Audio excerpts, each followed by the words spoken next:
Hello and welcome to this second States of Splendor podcast. Today we're going to delve into gastronomy, more specifically British gastronomy. And for this we have a guest whose name is Edward. He's from England, and with him we're going to discover various aspects of British culinary culture. If one is curious, one can discover that it's quite extensive, actually. After this, we're going to have a brief word about the interest that we can have in various aspects of unique cultures around the world. It's interesting to have a common culture around the world that everybody can share, and at the same time it's interesting to take notice of unique aspects that are found in different local cultures.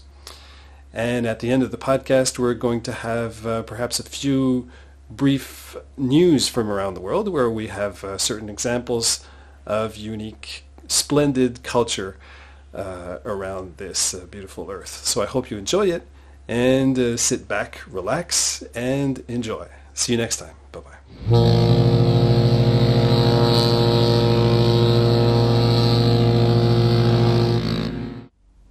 So today we're talking about British gastronomy, and I'm joined by Edward Stern here from England.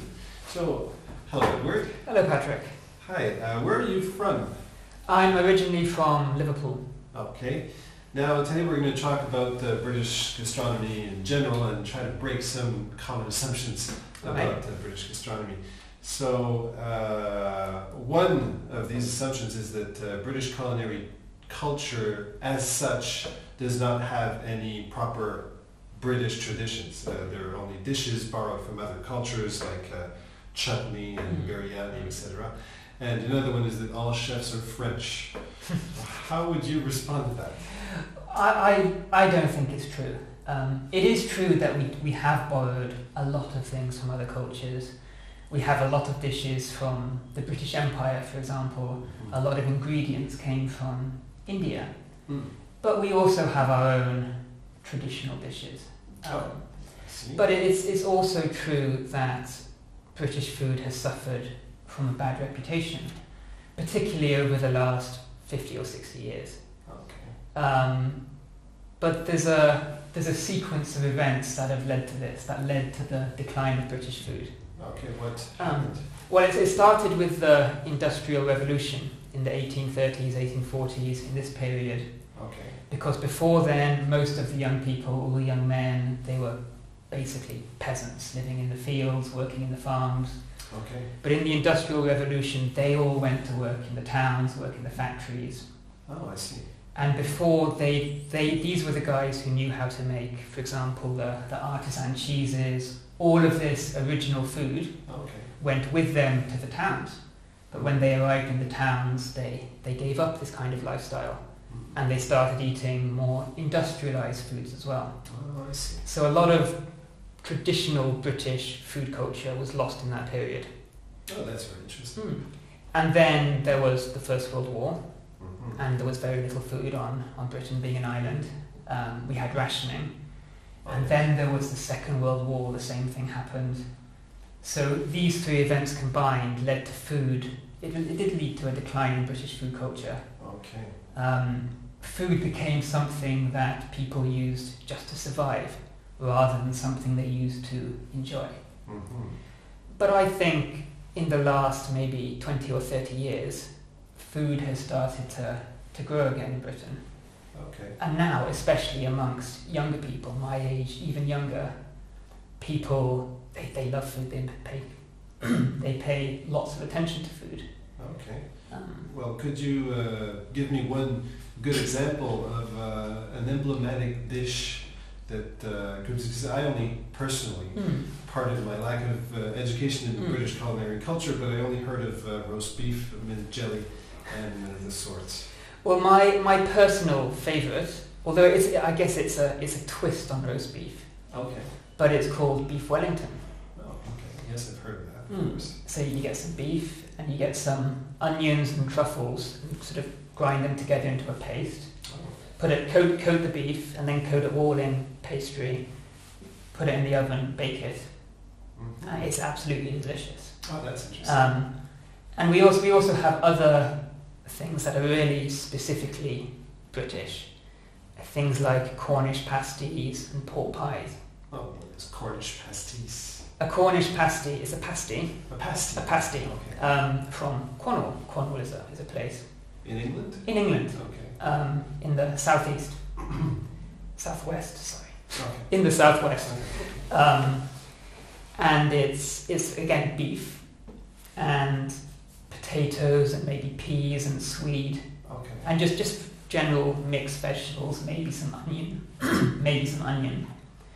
all put together, and then you encase it in pastry and bake it.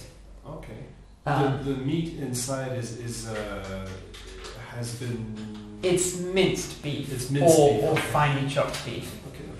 And the Cornish pasty, it has a very thick, crimped pastry rim. Oh, I see. And the reason for this is because this was used by the workers for several hundred years ago. And of course they had dirty hands. Oh, okay. So they made it so you can hold the rim with your dirty hands, eat the inside, and then just throw the pastry rim away. Oh, that's very interesting. I didn't know that. Oh, okay. It does explain a few things. Yeah. And it was a few years ago, maybe 5 or 6 years ago, it was given protected status by the EU. Okay. So it's what they call it's a protected geographical... It is, yes. Okay. So they must be made in Cornwall. Oh, okay. Well, that's very interesting. And so those are good examples of the main course. Did you have any other ones? Another good one would be pork pie, perhaps. Okay. Again, I love a good pork pie. Yes, it's funny because in Canada, even on the French side of it, in French Canada, there's what's known as terroir that we used to do it with a specific kind of bird, but there's none of those left. We hunted them all. Right. But so we do it with pork, so it's probably an equivalent to pork pie that was inherited by the British influence. I'm not sure though. Tell me what a pork a pork pie is essentially pork. I don't think it's not minced pork, but finely cut pork. Okay. And you encase it in pastry, and cook it. So it's not ground pork. I don't believe so. No. Okay. But the best thing about the pork pie is once it's been cooked, you make a small hole in the top and pour in pork or chicken stock. Oh. Flavoured stock. Oh, I didn't know. So this goes inside the meat, soaks into the meat, and it also means you get a jelly layer around the outside of the pie. Okay. Outside of the pork, inside of the pastry. After it's cooled, it turns to jelly.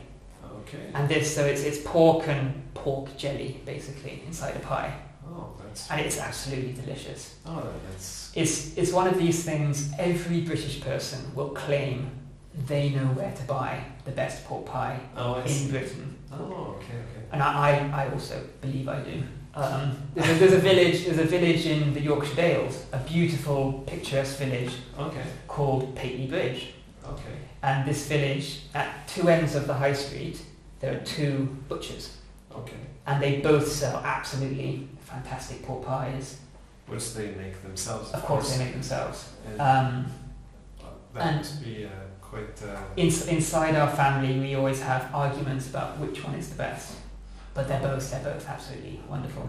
And I can imagine even within Liverpool itself, there's certain spots which claim to sell the best pork pie in Liverpool, no? Yeah, there would be. I couldn't tell you about any of them, but there would be. Well, I mean, is this common to all of England?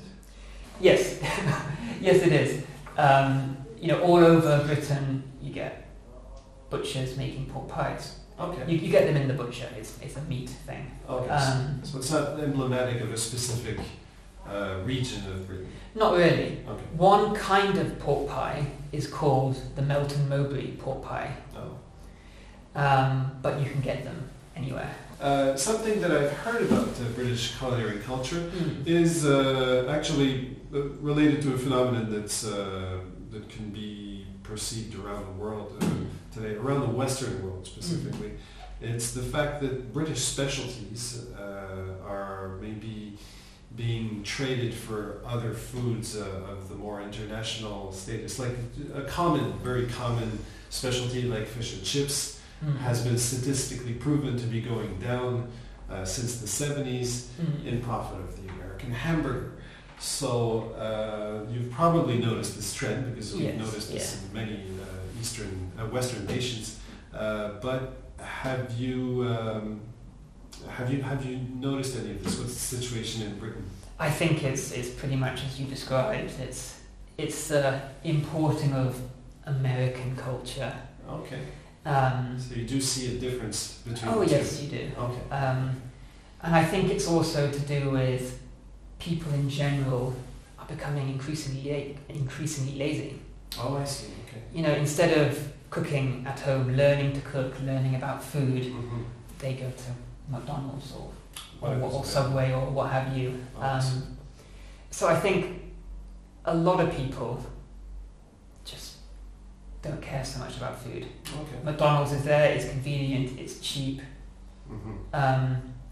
You know, and for a lot of British people like me, we don't eat fish and chips all the time. It's a It's the kind of thing you eat on holiday. If you go on holiday to the seaside, have some fish and chips. Okay. It's not like we're sitting at home and think, we must have fish and chips tonight. Okay. Would it be the equivalent to hamburger in the American context? I guess so, but it's not as kind as of common junk as the food, hamburger. is it or not? Yeah, it's certainly not healthy. Okay.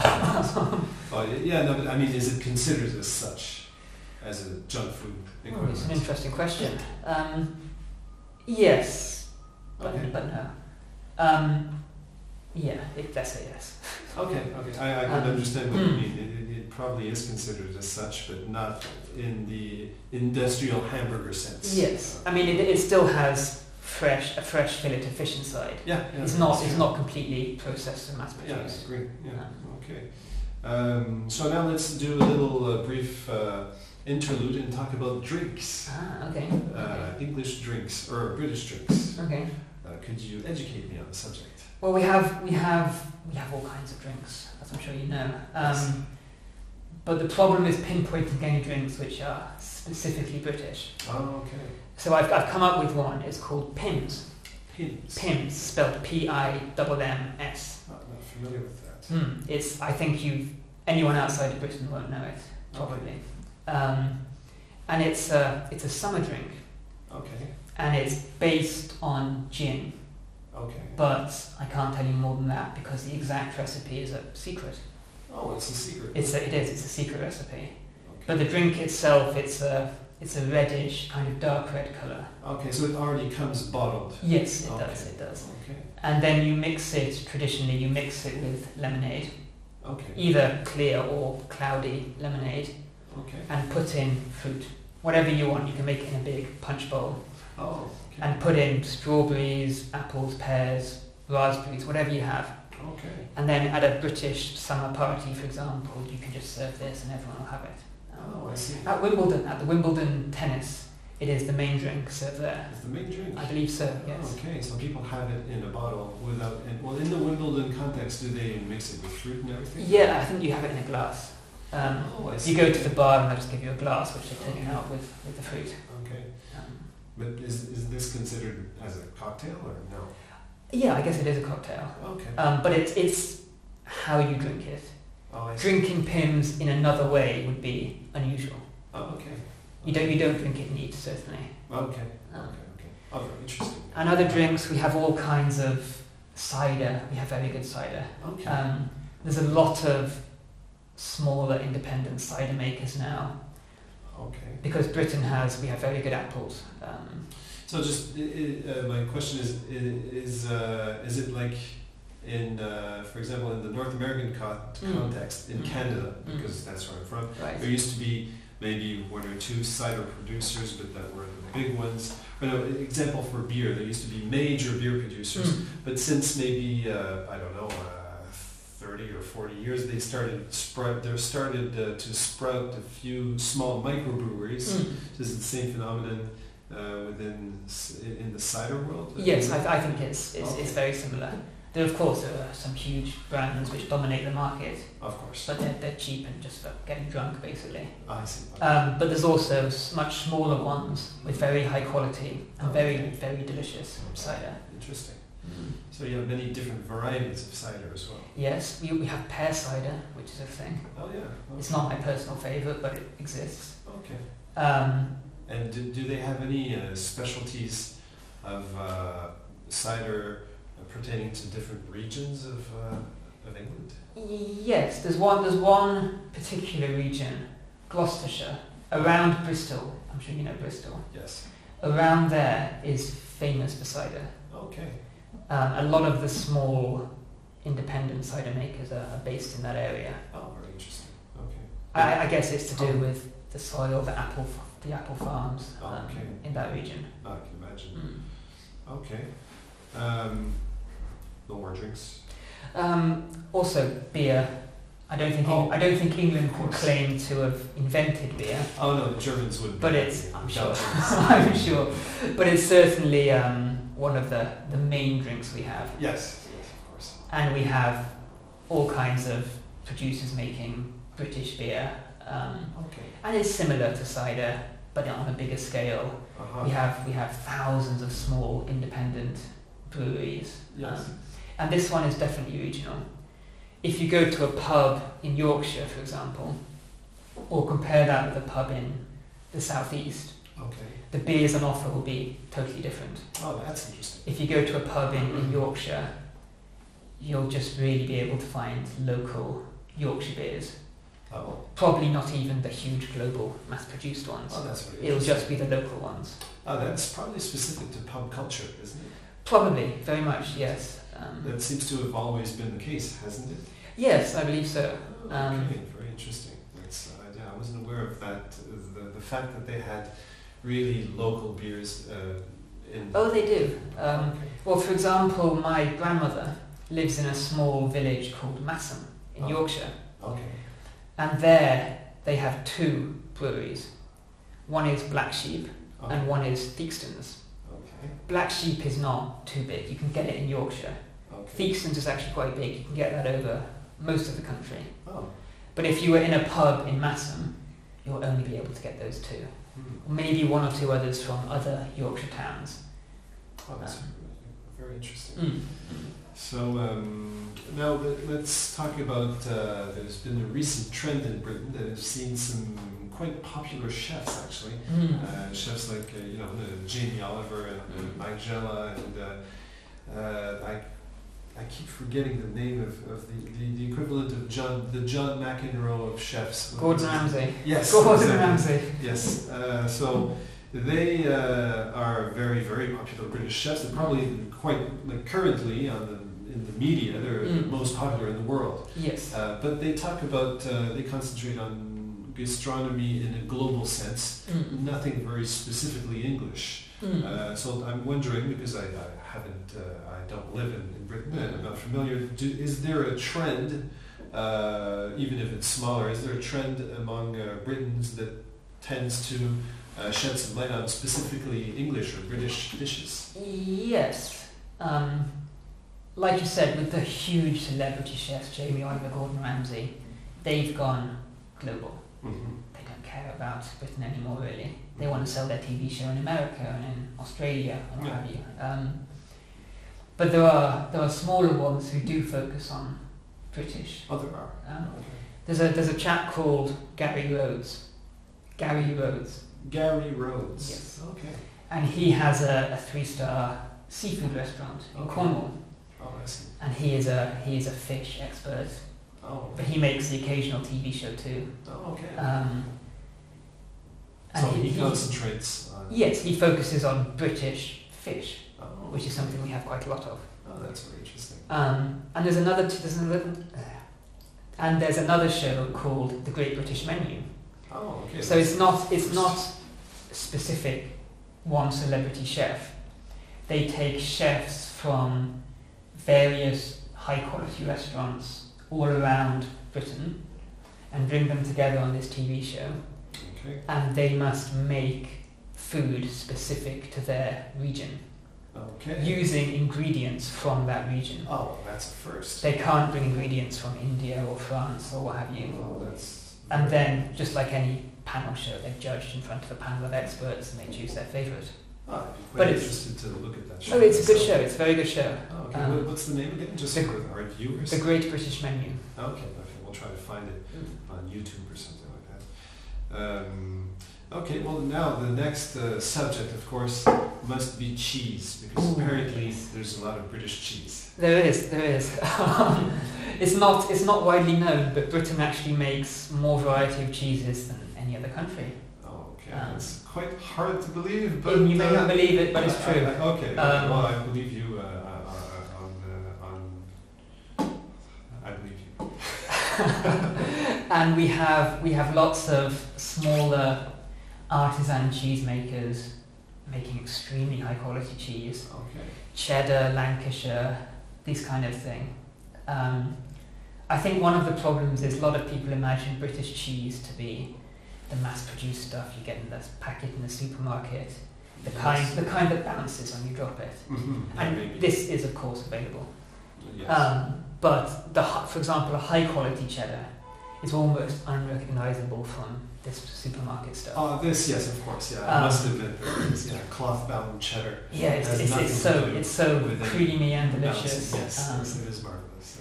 Must admit. And another one of my favourites is Lancashire, which is a hard white cheese, and it is very crumbly.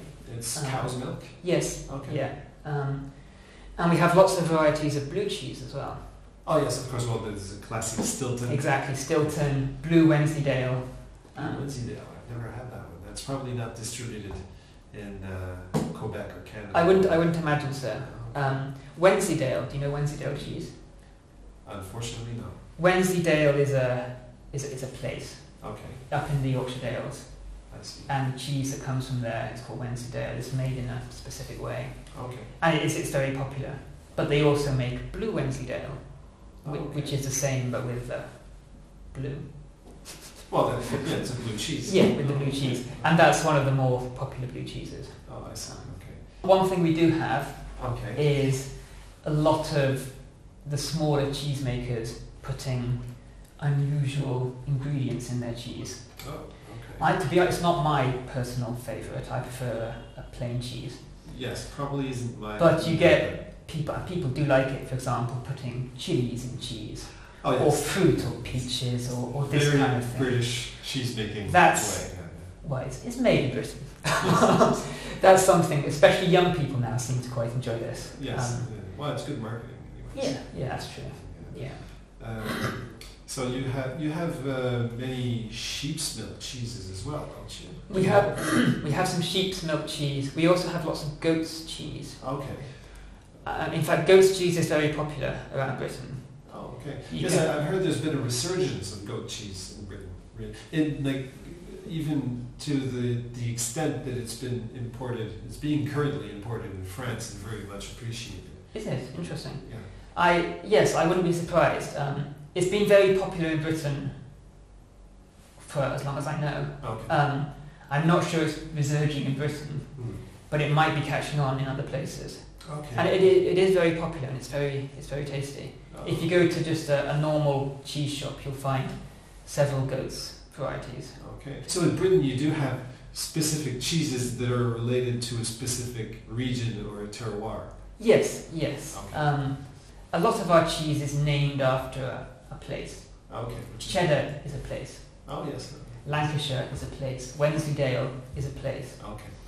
And although now maybe it is the same cheese can be made in other places, the original cheese came from there. Okay. And probably the best variety came from there.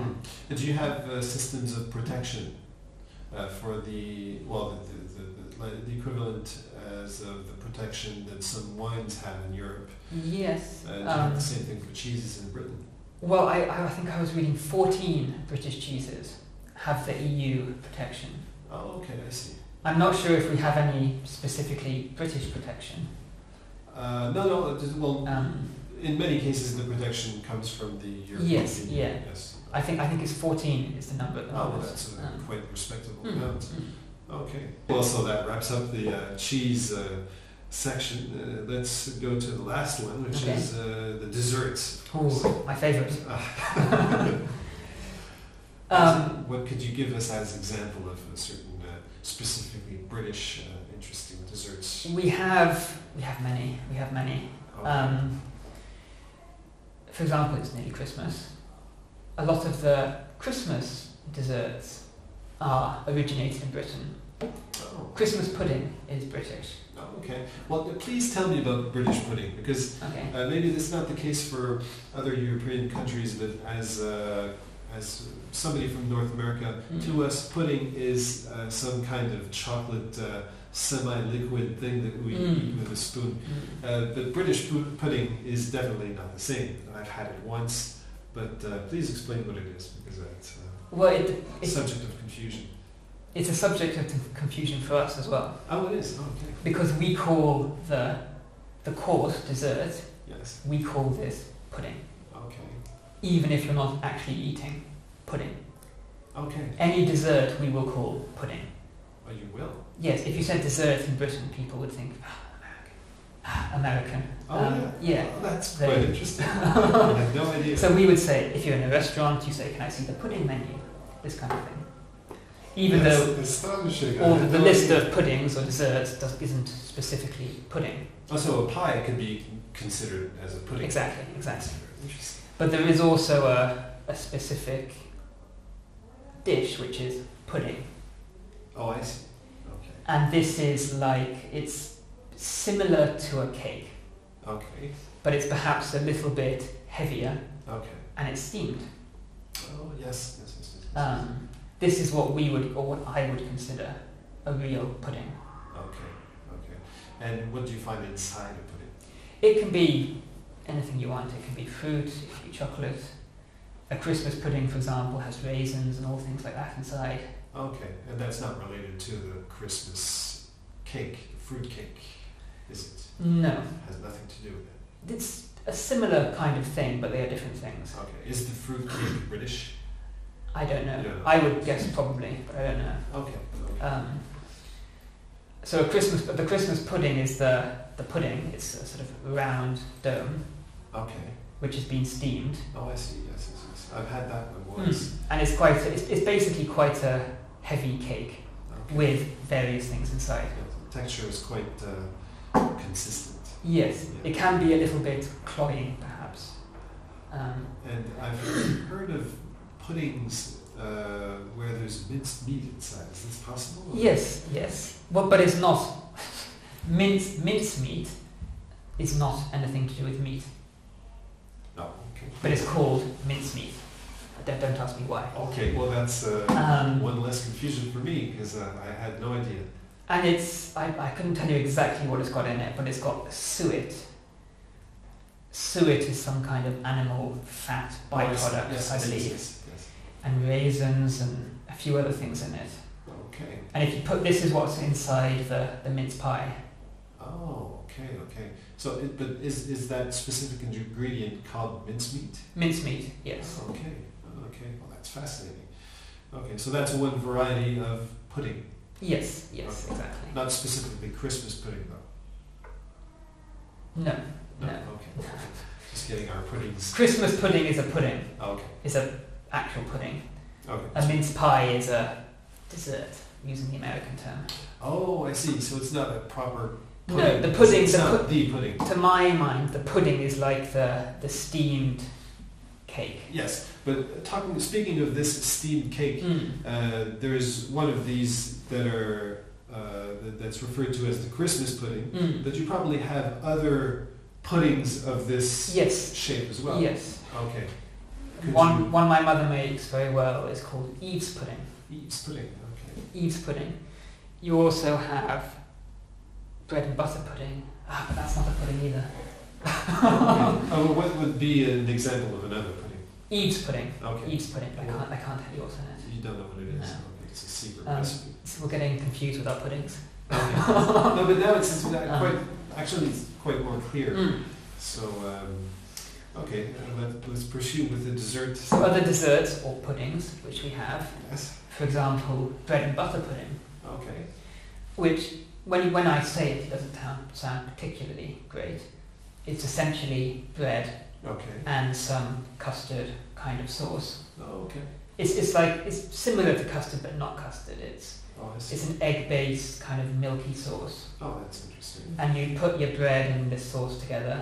Maybe put in some raisins. Put in some raisins Okay. and maybe some cinnamon or something like I this. can imagine. And then you stick the whole thing in the oven, Mhm. bake it for however long. And when it comes out, the custard is set a little bit. It's not completely hard, but it's a little bit set. Oh, okay. And you eat it. It's very delicious. I can This is a specifically English thing, I think. Oh, okay. I'd like to try it with someday.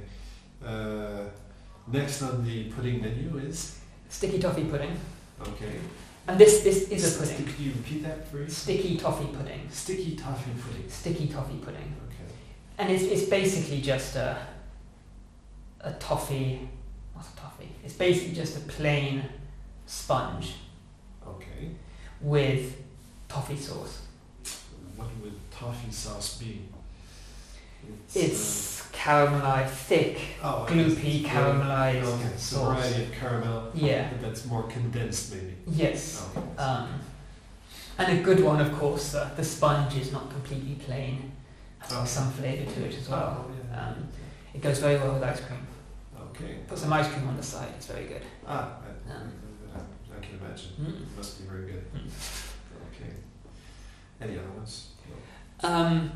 We also have banoffee pie. Could you repeat that for me? Banoffee pie. Banoffee pie. Banoffee pie. Banoffee. Double F. Banoffee. Banoffee pie. This is one I didn't realise it was British until I was looking a few days ago. Okay. Because I found this all over the world. It's quite popular in America, I believe. I might be wrong, but that's what I think. So what is banoffee pie? It's more like a pie. Not so much a pie, a tart. It's more like a tart. Okay. It's an open tart. Oh, I see. And underneath you've got a layer of sliced banana. Okay. And then caramel. Okay. And then chocolate.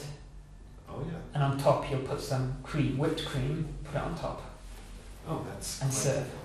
It's extremely good. Oh, that It's sounds good. It's extremely unhealthy, I believe. But Oh, no, that doesn't matter. No, that it's sounds- extremely good. It's one of my favourite ones. Oh, that sounds very good. Okay. So banoffee pie, that's one that I have to check on my list soon. Okay. So so this concludes the dessert section, I presume. Okay. Yeah, Yes. unless you have other ones. No, I think I'm done. No, okay. Yeah. Well, banoffee pie was a good way to finish it. So maybe like one last word about British gastronomy. You've enlightened us on the fact that there is actually very much so a proper British gastronomy.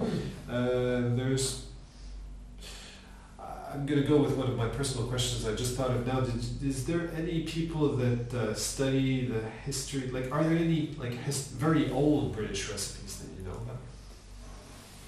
There's an old recipe book an old chef called Mrs. Beeton. Okay. Mrs. Beeton. And my parents still use a lot of her recipes. Oh, okay. And it's not just them. I know a lot of British people use her recipes. Oh, I see. So that's kind of unified the British culinary Yes. culture. Yes. I see. Mrs. Beeton. Mrs. Beeton. Oh, very interesting. So one last word on British gastronomy in general, maybe, is one last question. Okay. Is the fact that, maybe one last invitation to say a last word would be the fact that there's quite a bit of English or British gastronomical influence throughout the world, regardless of the fact that not many people are aware of it. So what could you say about the presence of British gastronomy abroad? I think British gastronomy actually is present almost all over the world. It just doesn't, it's not called British gastronomy. Oh, I see. For example, a sandwich is technically British. Oh, yes, I've heard that. Sandwiches started in Britain. Oh, have they? Okay. So we have influences all over the world. Certainly influences. Oh, definitely. But when you walk into a sandwich shop in America or Japan or Africa, yes, you don't think I'm walking into a British restaurant. Of course not. You just think you're walking into a sandwich shop. Yes. So there is an underlying influence that's not identified as such. Yes, I believe so, yes. Okay, yes. Yeah. Sandwiches originated from, we don't think about Lord Sandwich every time we order bacon and lettuce. Exactly. Okay. So that's a very good that's very true. Are there any other examples of this that you can think of? I think desserts, a lot of our desserts you find all over the world. Mm-hmm. For example, a simple apple pie, Yes. I believe is British. Well, I'm not 100% sure. The Americans have a saying, it's as American as apple pie. Yeah. So, being formerly English, that apple pie would probably be an example of unidentified British culinary influence abroad. Mm. But I guess it's the kind of thing that, putting some apple in a pie is not rocket science. It could have come from various places all at a similar time. Oh, yes, I see. Yeah. But it was probably, quite probably... But we would certainly claim it. Oh, yes. Whether that's a good claim or not, I'm not sure. Sure. But apple pie, apple cake, all of this kind of thing. Oh, yes. But all these things, they're common now, all over the world. Yes, that's true. Well, whatever has been popularized in North America, apart from maybe French Canada, is most of it is from English influence. There's also been Scottish and Irish, but in general, it's a British influence. So, yes. Another one would be gin, talking about drink. Yes. Gin. We didn't invent gin. I believe it came from Holland or Belgium. Okay. But the British went there, decided, it's quite nice. Took yes. it back to Britain, developed it a bit, yes. and popularised it. Yes, you did ace gin. Yes. So people believe gin to be a British drink, even though actually it's not really. Oh yeah, I personally thought it was British myself. But we popularised it, and is now probably popular all over the world because of the British influence on it. Okay.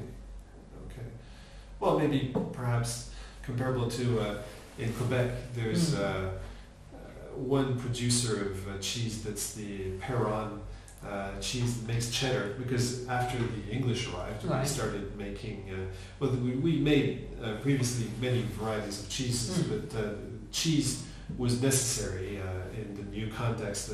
It was necessary to make cheddar. So we made cheddar, but we as you did with gin, we ended up acing cheddar. And even the Queen herself would order some of this cheese from practice. Not bad. Yeah.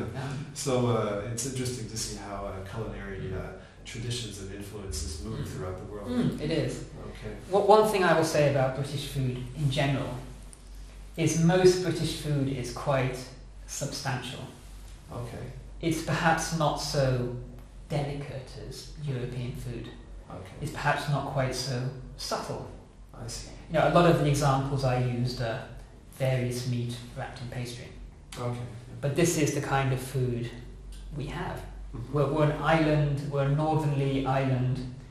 We can't perhaps grow the same ingredients as in France or Spain. Well, yes, of course. It can't be the same as everywhere. And if I was sitting at home or going out on a cold February evening, do I want a fancy French salad, or do I want meat and pastry? I want meat and pastry. Oh, yes, I totally understand. So British food, the reason it is substantial is because of this. So people look at it and think, it's just meat and pastry, it's not special. And of course you can get ones that aren't so good. But if you get a good one, it's absolutely delicious. Okay, well, I definitely will agree with that. Okay, so this will conclude our interview. So thank you, Edward, for coming and speaking with us about British culinary culture. It was very, very enlightening for us. Thank you. You're welcome. Bye-bye. Bye-bye. And now we arrive at the short news section of this podcast. And I apologize if we have audio interruptions in the form of bird calls or pigeons and doves. There's some doves nesting next to the window here, but in any case it shouldn't be too much of a problem since birds usually are pleasant to hear. So as we mentioned in the introduction, we're going to talk briefly about global culture and local culture. As they may seem in opposition, in reality they're actually two faces of the same coin. One is necessary to the other. It's always interesting to have a global culture which everyone can share, and at the same time it's a normal reverse to the same coin to have unique local cultures and certain aspects which are different. And this actually is a good thing and is something of a balance between the two. We can notice this in many different situations. For example, in the common entertainment culture, be it music or movies, we have what's known as the underground scene, and then there's the mainstream scene. Well, when one takes a long-term look at it, you can find out that the underground culture, be it music, new emerging indie artists, and underground films, they often set the trends for the mainstream. The only thing is they are avant-garde, so they actually experiment. And when they fall upon something that's very much substantial and has some value, then they become popular, and eventually they become mainstream, or a part at least of the mainstream. So the mainstream actually nourishes itself off the underground, and the underground also nourishes itself off the mainstream, because that's where it eventually makes its bread and butter. So there is actually no opposition between the two. It's actually a relation of symbiosis. You can find the same thing within the world of cheese. Having some experience in this world, there are in the French Canada, and mainly in Quebec, there is a very large culture of micro cheese making. So these small companies make artisan cheeses, which are of very high quality. They tend to try to resuscitate old recipes of traditional cheeses that were made, and they also experiment making new cheeses. Now, these small artisan cheeses are of very high quality, and they're not mass-produced. There's also at the same time the mass-producing industry, which nevertheless also sometimes makes very high-quality cheese, but it's not in the same marketing, and it's not in the same volume. So basically it's two different sectors of market. Now, one may see a certain opposition between the two, since they're in competition, but actually one stimulates the other. Because if one looks at before the arrival of there was always some small cheese makers, but there was a real boom of cheese making in Quebec as of the 1970s onward, with a really strong boom around the 1990s, around the end of the 1990s. So what happened was there was this mainstream cheese industry, which had a certain volume of sales. But then when the micro-cheeseries gained popularity, it actually, if you looked on the short term, you might think that the small cheeses would steal some market shares from the mainstream cheese-making sector. But actually, it made the fact that the micro cheese market boomed made the total volume of cheese sales increase, because cheese as a whole became more popular. And therefore, the mainstream industry also profited from it in two ways. First of all, the volume of sales also increased, so they actually made more sales. And at the same time, there was more interest in different cheeses from the public. So in this sense, they were able to develop new markets, and the micro-cheeseries served as the avant-garde. And once one proved that it was very stable and was a winning recipe, then it could be done by the mainstream industry to develop new markets. And this is why there was a certain symbiosis, whilst at the same time there's also obviously competition. So it's good to notice this. In fact, when talking about global culture and local culture, one may think that there is a certain disparity between the two, but it's actually one and the same thing. Global culture is actually the sum total of local cultures.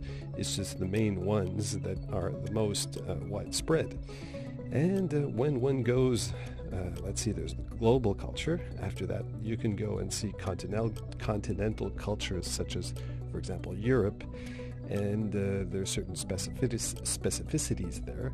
And you can also go to different countries and you can find unique culinary culture, for example, in different countries. But then again, within the countries, there's different regions. And within these different regions, there's often enough, if the country's old enough, has a substantial history, you can find different specialty products and different culture within these different regions. And within these different regions, there are different cities. And often there's different cities have certain elements which they're proud of and have different elements of their history, or different restaurants, for example, different hotels that they can be proud of, different elements of landmarks or something, which makes the cities have a local culture, cities and towns. Now, you can even push this further, and within cities, they have different boroughs or different neighborhoods. And within a big city, it's not uncommon to see people be proud to be from this or this neighborhood. So even the neighborhoods have their own specificities and cultures and histories. And they can be proud of this specific restaurant or this specific local team from this neighborhood or this school. And this reflects the fact that there's an infinity if you go in the microcosm, and there's also an infinity if you go to the macrocosm. So local cultures are always, depending on the resolution with which you focus into it, they're always existing, and one nourishes the higher, the neighborhoods nourish the city's culture, and the different cities within a region nourish the region's culture, and vice versa, until you have this global culture, which is kind of a synthesis of all of this. And so everyone is actually within each other, with a bit like the matryoshka, the Russian dolls.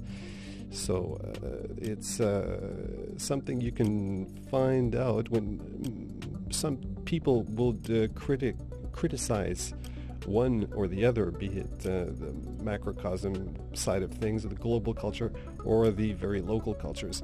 Of course, it's not good to stay closed into one category, because it's counterproductive. But when you look at it, depending on your angle, every culture, be it local or global, nourishes the other, and it's very stimulating to observe this, and this is something that we very often do at States of Splendor. So there's this article in European SEO. It talks about the rise of artisanal foods, and that's very much a reflection of this fact. So very good news is that the millennials are increasingly aware of certain problems that come with mass production often, mainly. Sometimes with mass production there's a loss of quality and things like this. So the millennials were increasingly looking for quality products coming from somewhere we know, from a pure origin. So this market of artisanal products is actually rising now, and it's a global trend. In each country you can find some or another manifestation of this. And so one organization that really focuses on artisanal products is the Slow Food Company, which is actually a non-profit organization that focuses on real, true artisanal food producers, mainly smaller food producers. And so you can take, for example, the meat production. There's the problems that come with mass meat production, which mainly is suffering of animals, and also maybe antibiotics in the meat, and there's a lot of suffering going on, and a lot of side effects. One can maybe, with free-range animals and small butchery, you can often have a better quality product. So many people want to encourage this. And at the same time, there's the market trends. On one side, they're favoring mass production. But at the same time, if you look at the traditional butchers, they used to hand on this profession from parent to child, and now it's not so much the case. But at the same time, you have this new trend of artisanal foods where there's some city dwellers that dream of starting to raise chickens, free-range chickens, and so they go to the countryside and they start raising chickens. So there's this new wave of butchers that are actually city dwellers. So you have people that used to be from the country that are going to the city, and people from the city that are now going to the country. This is a result of the artisanal products boom. And it's often related to local culture because people want to know where their products come from when it's in their plate. So increasingly people are aware of this, and it's very interesting to know that it's not necessarily something that's against the mass production, because the mass industry is looking at these trends, and they're actually seeing that there's a buck to be made. Of course, there's a certain interesting market, and it's quite stimulating. So they often buy these small companies to try to integrate them to their portfolio and have a more substantial offer to give to the market. You can find an example in Bristol. There was this tea company which was called Puka.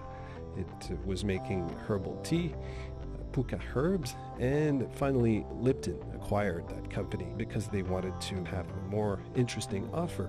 Now, this can seem as something that's quite sad if you look at it only on the local side. This company, the small local company, was sold and was bought by a big company, but at the same time, this is the manifestation of local culture delving into global culture. And so it's actually the local culture and the artisanal food market that's influencing the more global market. So it's actually a good thing because it's starting to attain the surface and really becoming global culture itself. So that's a good thing if, of course, the buying company, the major conglomerate, respects the quality and the way of making the herbal tea of Puka herbs.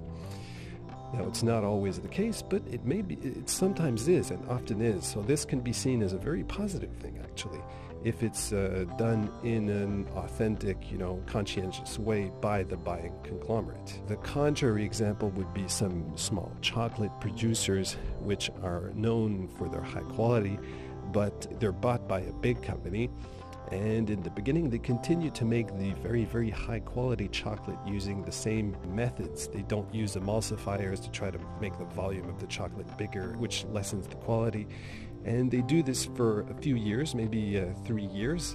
But after this, they start making the chocolate of this bought company under this brand name in the industrial way. And then, in that case, it absolutely loses authenticity. So that would be considered as less interesting from the consumer's point of view. But both examples are possible. It's interesting to see how this latest trend of artisanal food is actually nourishing the global culture and the wider marketplace.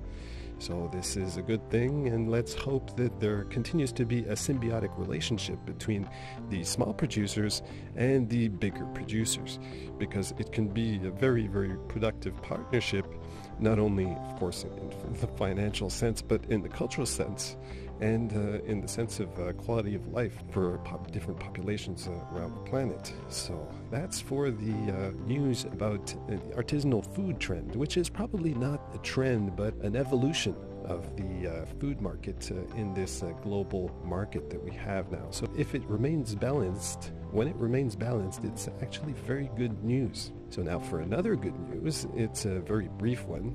It's there has been a survey that was made in the USA, and it's just because I personally am a cheese lover.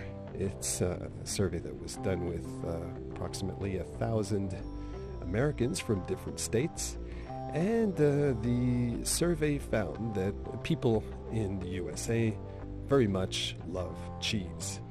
They would rather give up coffee, chocolate, or alcohol before giving up cheese. 80% of Americans, according to this survey, would give up chocolate or coffee or alcohol before they give up cheese, because they think that cheese is very important. And increasingly now people are more aware of different varieties of cheese, and 60% of people in this survey could name more than 5 varieties of cheese. So this is a very good news because I think cheese is actually kind of reflection of different local cultures and the deliciousness of the terroir, which translates a bit to a sense of place. So cheese in one region can have a certain taste because of the cow's milk and the methods of productions and the ingredients, and in another place there will be a different taste. So the taste fluctuates, and that's what makes the richness of the offer that we can find in cheese. And the cheeses are getting better and better. In a nutshell, it's very good news to me anyways. Also, the last part of this survey, which I find personally very funny, is that if cheese was banned, if ever there was a jurisdiction in this world which decided to ban cheese, 66% of people that responded to this survey would definitely move or would possibly move.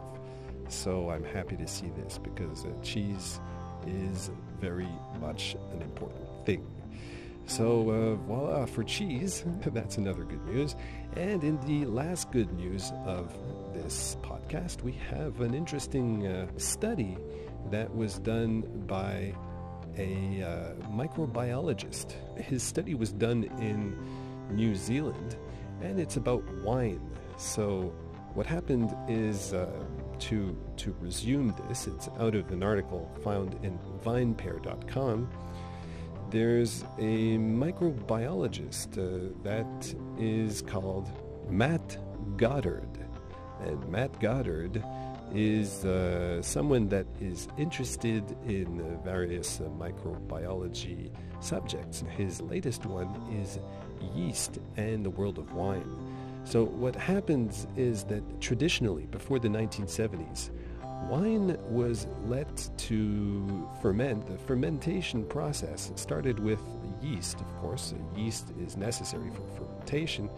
And the yeasts that were involved in this initial fermentation were wild yeasts that were present either in the vineyard or in the winery itself. We could find it on the crate of wood that we used to transport the grapes. We could find it inside the actual place where the wine was made, and we can find it in various places in the earth and elsewhere in the vineyard. These wild yeasts were actually a reflection of the notion of terroir.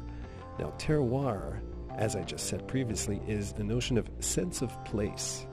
And the sense of place in the terroir, there's no real word to translate it. It's actually a word that has become part of the English language now. It's become a global word now. It reflects a certain geographical place and is probably equivalent to a micro ecosystem, which has certain characteristics, be it the quality of the earth, the quality of the atmosphere, the quality of the sun, the different conditions that you can find in a specific territory or place. Now, terroir also means in different products, like for example, it can be in wine, which was the first context with which this word was used, or it can also be in cheese, or it can even be in literature. There is actually a terroir literature that reflects this or this regional context. So the terroir in wine also means the fact that the wine reflects the specific characteristics of this or this place. And this is why wine is most of the time marketed under the name of the place where it's from.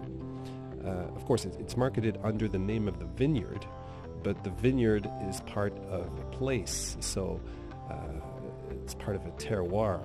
And so there's different vineyards in this same terroir, and the terroir can be famous because of the quality of their ecosystem as such. Now, the quality of this ecosystem is reflected in the wine through various factors, and these factors are not necessarily objective, meaning they're not easy to be calculated as such. There's so many factors that enters into the equation that it's impossible to have a really objective calculation of terroir and a definition of this or this terroir. But among the factors that enter into this are, for example, the quality of the earth, what kind of rocks that you find under the vineyard. It's also related to the sun, it's related to the temperature, It's related to the atmosphere, the climate. It's related to really everything that enters in the equation, even the bees or the insects that pollinate the different flowers of the vines have an influence, because in one place it's not the same as in the other place. And one thing that very much varies in every single place in the world is the yeasts, the natural yeasts and microorganisms that you find in the atmosphere in one place or another. There's literally hundreds of different microorganisms that are airborne in different places around the world. And if you're in one place, you have this kind of unique bouquet of organisms in the air, mainly yeasts. And if you're in another place, you have a different bouquet. So it's obviously like a fingerprint of every different place. Now, these microorganisms, mainly yeasts, are actually present in the wine. And there's even specific and very interesting thing in the grape itself that is made to grasp these yeasts. Who knows if it's really made for this, but in any case, that's what it does. When you look at grapes, you can also see this kind of waxy film on it. It looks a little bit grayish, and most people think that it's pesticides and it needs to be washed. But actually, it's what's known as pruin. And this is a natural wax that's present on the outer skin of the grape.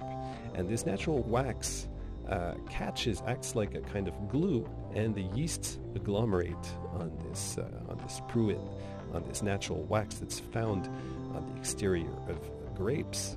And so they attach, and this unique bouquet of yeasts ferments this wine, and thus gives a unique signature as well to the wine that will be resulting.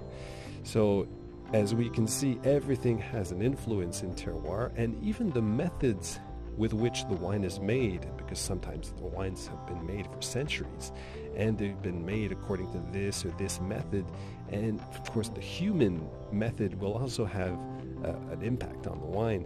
So we can also say that the humans and their methods are kind of part of the terroir, because the concept of terroir actually includes humans. Humans kind of are part of the ecosystem.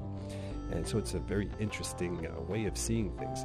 Of course, there's this new trend of selling wines according to the variety of grapes, but that's kind of sad because it forgets all of these subtle influences and this romantic concept of terroir and sense of place.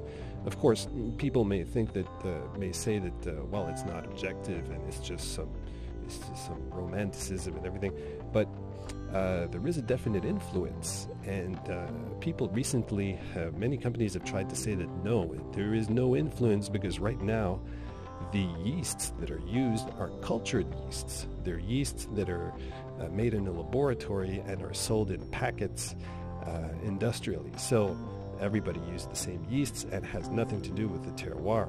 So right now we cannot speak of terroir, and terroir is just this old romantic idea and fantasy. And okay, well, I beg to differ, and actually this microbiologist begs to differ through his recent findings. This is to say that science and a romantic idea of terroir can go hand in hand. There are actually, as we saw with global culture and local culture, probably two sides of the same coin in the world of wine, or in the world of cheese, or in the world of other cultural manifestations of human activity.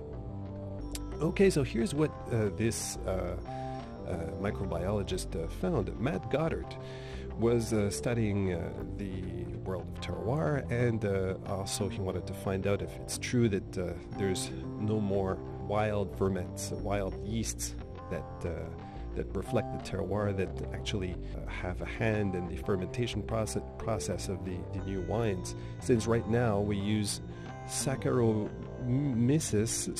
cerevisiae, which is the industrial alcohol fermenting yeast, and before there was many different kinds of wild yeasts, and none of these are Saccharomyces cerevisiae.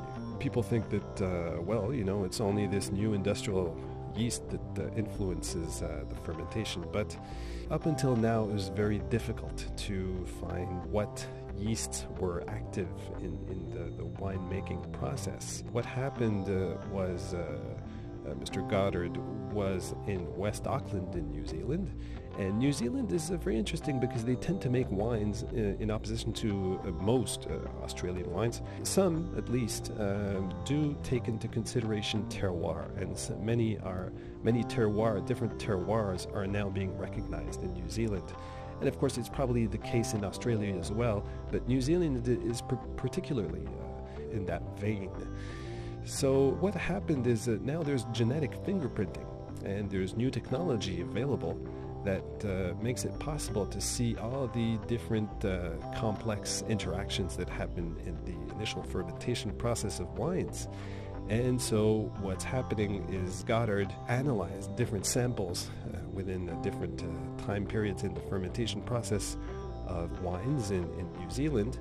And he also went in a winery in Kumu River, in which he took 800 samples from the fermentation process, and he found that there was, of course, traces of the industrial yeast, but it was 1 out of 1,500.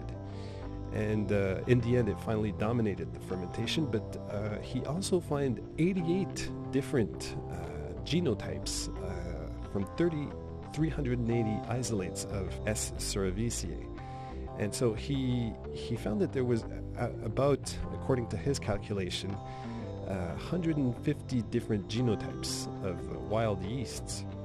So people were wondering if these were actually just not wild yeasts, and they were actually just, S. cerevisiae that kind of wandered around in the winery and just found a way to contaminate the wine again.